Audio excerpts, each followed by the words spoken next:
Ladies and gentlemen, it's my great honor and pleasure to introduce to you the Assistant Secretary of State for European and Eurasian Affairs, Victoria Нуланд. Victoria just recently returned from Kiev and has an update on the situation there, as well as the U.S. government position. Victoria?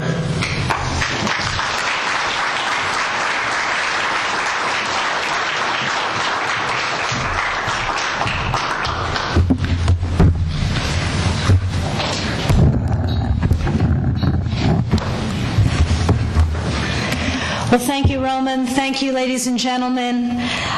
Thank you for being here and for your continued support for the U.S.-Ukraine relationship. And thank you for the invitation to speak to you today.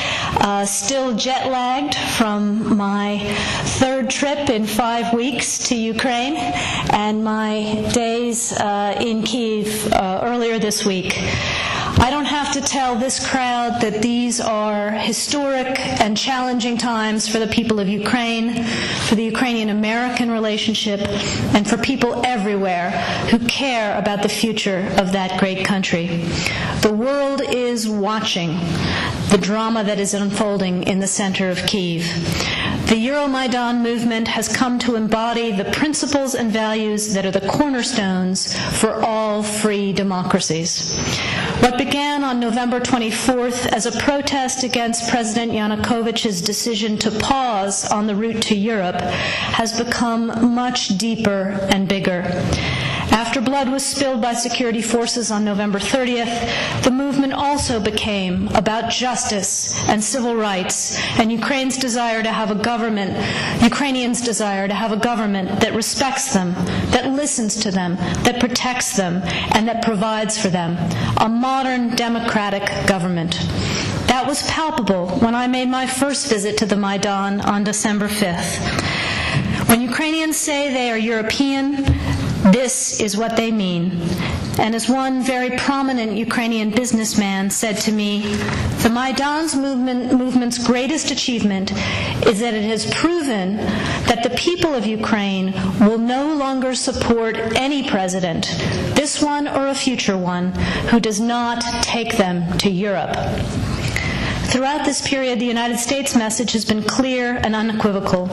We stand with the people of Ukraine in their search for justice, human dignity, security, a return to economic health, and for the European future they have chosen and that they deserve.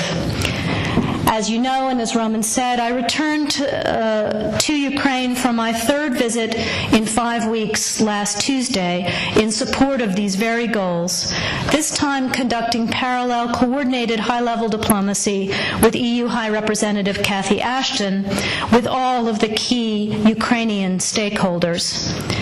Then, halfway through our visit, in the wee hours of Wednesday, December 10th, we witnessed the appalling show of force by government forces who turned riot police, bulldozers, and tear gas on the Maidan demonstrators as they sang hymns and prayed for peace.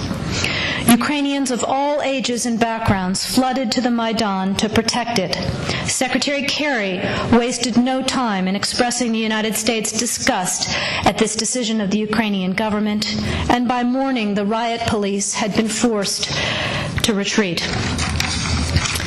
Later that same day, I spent more than 2 hours with President Yanukovych. It was a tough conversation, but also a realistic one. I made absolutely clear to him on behalf of the United States that what happened December 10th, and more generally what has been happening in security terms, is absolutely impermissible in a European state, in a democratic state. But I also made clear that the United States believes there is a way out for Ukraine, that it is still possible to save Ukraine's European future, and that that is where we wanted to see the President lead his country. And that was going to require immediate steps to de-escalate the security situation and immediate political steps to end the crisis and get Ukraine back into a conversation with Europe and with the International Monetary Fund. As you all know, and as I'm sure you just heard from Anders and other colleagues, Ukraine's economy is in a dire state, having been in recession for more than a year and with less than 3 months' worth of foreign currency reserves in place. The reforms that the IMF insists on are necessary for the long-term economic health of the country. A new deal with the IMF would also send a positive signal to private markets and would increase foreign direct investment that is so urgently needed in Ukraine. Signing the association agreement with the EU would also put Ukraine on a path to strengthening the sort of stable and predictable business environment that investors require. There is no other path that would bring Ukraine back to long-term political stability and economic growth.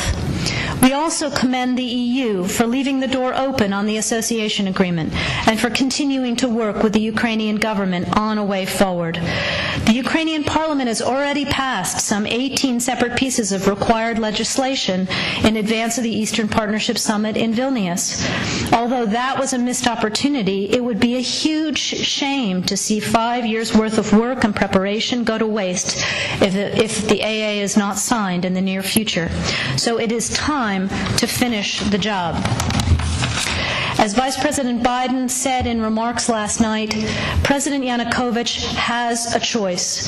He can choose the path that leads to division and isolation, or he can take a leap and take immediate, tangible steps to defuse his country's crisis and start a genuine dialogue with the opposition and agree on a path that returns Ukraine to economic and political health.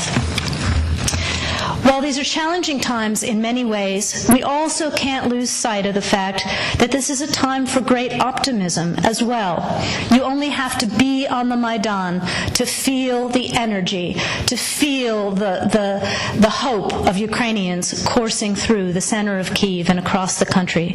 People are engaging because they know they have a stake in the future of their country. We see energy, we see optimism that simply didn't exist in Ukraine 20 years ago.